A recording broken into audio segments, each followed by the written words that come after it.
நாராயணா அகில குரு பகவன் நமஸ்தே.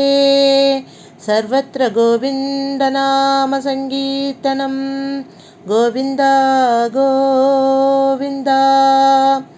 ஸ்ரீமன் நாராயணீயம் 58வது தசகம். காட்டுத்தீயிலிருந்து காத்தல்.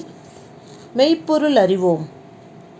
குருவாயூரப்பா, இடைச்சிறுவர்களோடு விளையாடுவதிலே ஈடுபட்டு பிரலம்பாசுரனை வதைப்பதில் சற்று தாமதம் ஏற்படவே பசுக்கள் மனம் போனபடி புல்லை விரும்பி மேய்ந்து கொண்டே வெகு தொலைவிலுள்ள ஐசீகம் என்றால் கோரைவனம் என்று பொருள் என்கிற வனத்திற்கு பசுமாடுகள் எல்லாம் சென்று விட்டன. வெயிலின் கொடுமை புகாத பிருந்தாவனத்தை விடுத்து புல் தேடி வந்த பசுக்கள் ஐசீக வனத்தை அடைந்தன. என்னவோ தெரியவில்லை, பகவான் ஸ்ரீகிருஷ்ணரை பிரிந்ததாலோ அல்லது வெயிலின் வெம்மையாலோ அல்லது தாகத்தாலோ கலங்கிய அந்த ஜீவராசிகளான பசு கூட்டங்கள் அசையக்கூட இயலாது நின்று போயினவாம். ஐயகோ, சூரசேனன் குலவிளக்கே, சௌரியே அப்பொழுது தனது நண்பர்களுடன் பசுக்களை தேடி வெகு தூரம் வந்து முஞ்சிக்காட்டிலே வழி அறியாது துன்பமுற்று நிற்கும் பசுக்களை கண்டு மனம் கலங்கி கண்களெல்லாம் கலங்கி நின்றாராம் கிருஷ்ண பரமாத்மா. கோவிந்தன் அல்லவா, கோ என்று அழைக்கப்படும் பசு கூட்டங்கள் கஷ்டப்பட்டால் அவரால் தாங்க முடியுமா என்ன?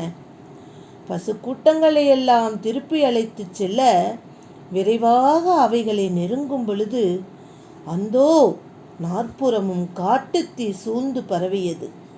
இன்றைக்கு இருக்கின்ற நாமெல்லாம் எந்த ஒரு சின்ன சின்ன கஷ்டங்களை நோக்கினாலும் அதை தாங்க முடியவில்லையே என்று அலறுகின்றோம்.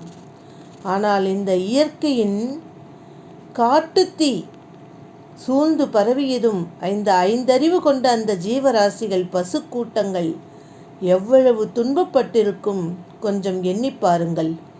அந்த தீ கொடிய சத்தத்துடன் நாற்புறமும் பரவவே தப்பித்து செல்ல வழியறியாத இடையர்களும் பசுக்களும் பாதி உடல் வெந்து கருகினார் போல துன்பமுற்று, உலகினுக்கு உற்ற உறவினனே கண்ணா, உன்னை தவிர எங்களை காப்பாற்றுவதற்கு யாரும் இல்லை, ஏதாவது செய்து எங்களை காப்பாற்று என்று கதறி அழுகின்றனராம்.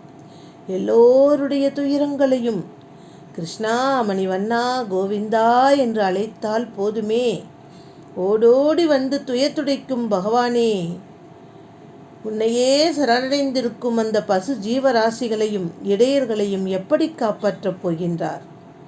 அப்பொழுது பயப்படாதீர்கள், பயந்தது போதும், கண்களை எல்லோரும் மூடிக்கொள்ளுங்கள் என்று பகவான் ஸ்ரீ கிருஷ்ணன் கூற கேட்டு அனைவருமே கண்களை மூடிக்கொள்ளவே காட்டுத்தீ எங்கே போயிற்று, கோரைப்புல் காடு எங்கு சென்றது என்று வியக்குமாறு எல்லோரும் மறுபடியும் பாண்டீர ஆலமரத்தடியில் வந்து நிற்கின்றனராம்.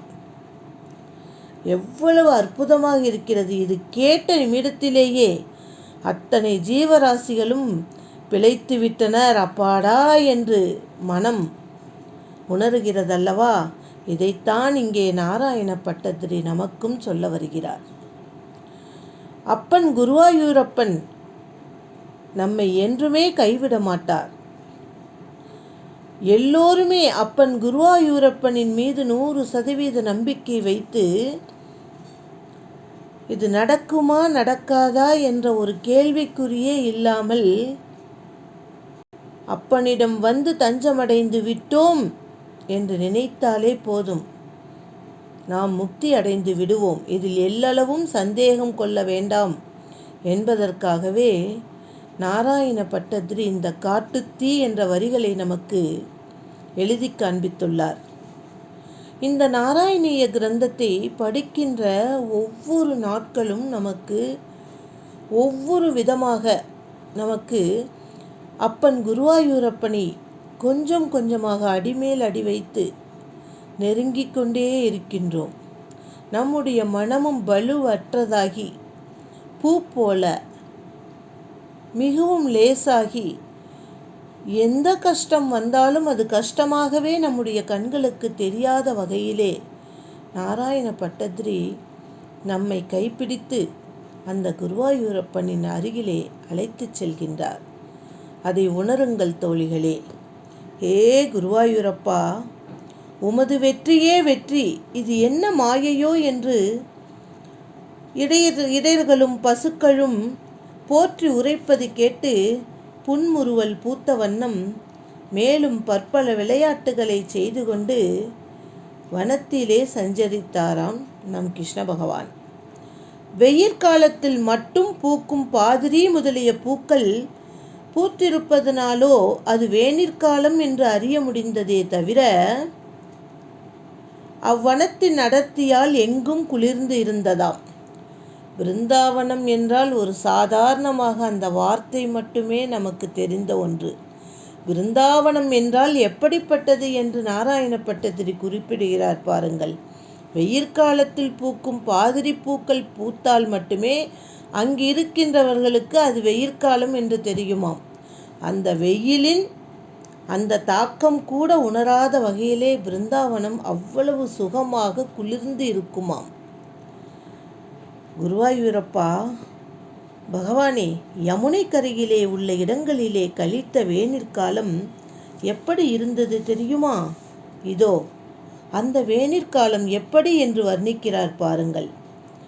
பகவானிடம் பக்தியற்றவர்கள் ஆத்தியாத்மிகம் முதலிய துயரங்களை அனுபவிக்கையிலே அவர்கள் மனத்தில் உள்ள துன்பத்தின் வெம்மை போல வேனிற்காலம் இருந்ததாம்.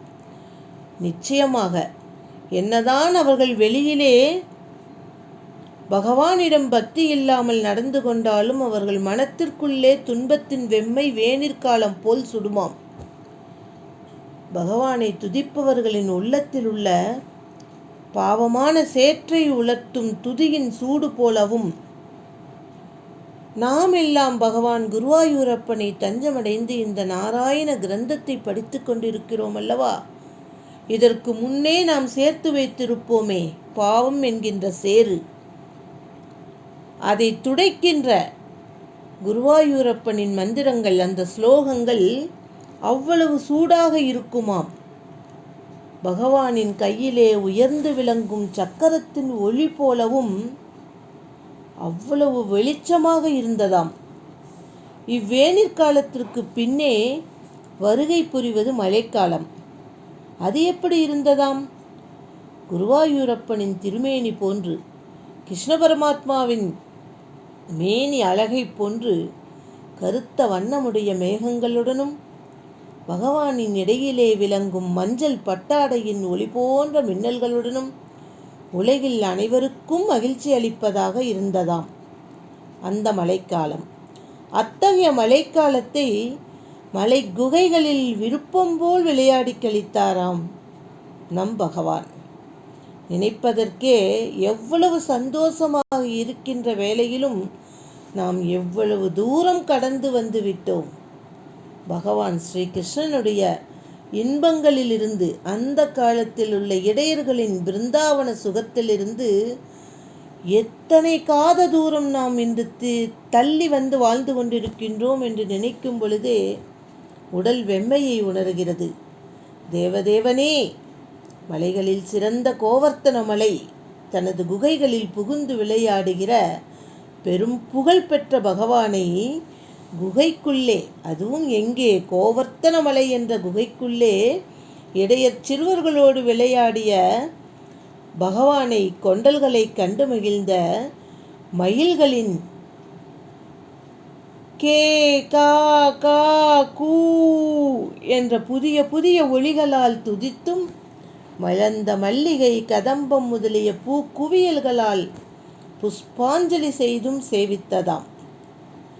அதற்கு பிறகு வருகிறது சரத்காலம். பகவானது பக்தர்களின் உள்ளம் போல தெளிவான நீரோட்டமுடையதாக விளங்கிற்றாம். எல்லா இடத்திலும் நாராயண பட்டத்திரி ஒவ்வொரு காலத்தையும் பக்தர்களின் மனம் எப்படி இருக்கும் என்று உதாரணமாக காட்டி காட்டி வர்ணிக்கிறார் என்றால் எவ்வளவு அழகான வர்ணனை! தூய்மையான அவ்வனத்தின் அழகை அனுபவித்து கொண்டு ஸ்ரீ கிருஷ்ண பரமாத்மா புல் தரைகளில் பசுக்களை மேய்த்து விளையாடினாராம். ஹே குருவாயூரப்பா, தேவனே, என் உடற்பிணியையும் நீக்கி அருளி என்னுடைய உடல்நலத்தையும் காத்து உன்னை வர்ணிக்கும் என்னை உன்னுடன் பிருந்தாவனத்துக்குள் விளையாடச் செய்திட அருள் புரிய வேண்டுமென்று நாராயண பட்டத்திரி கேட்டுக்கொண்டு இந்த அழகான தசகத்தை அற்புதமாக முடிக்கின்றார். ராதே கிருஷ்ணா.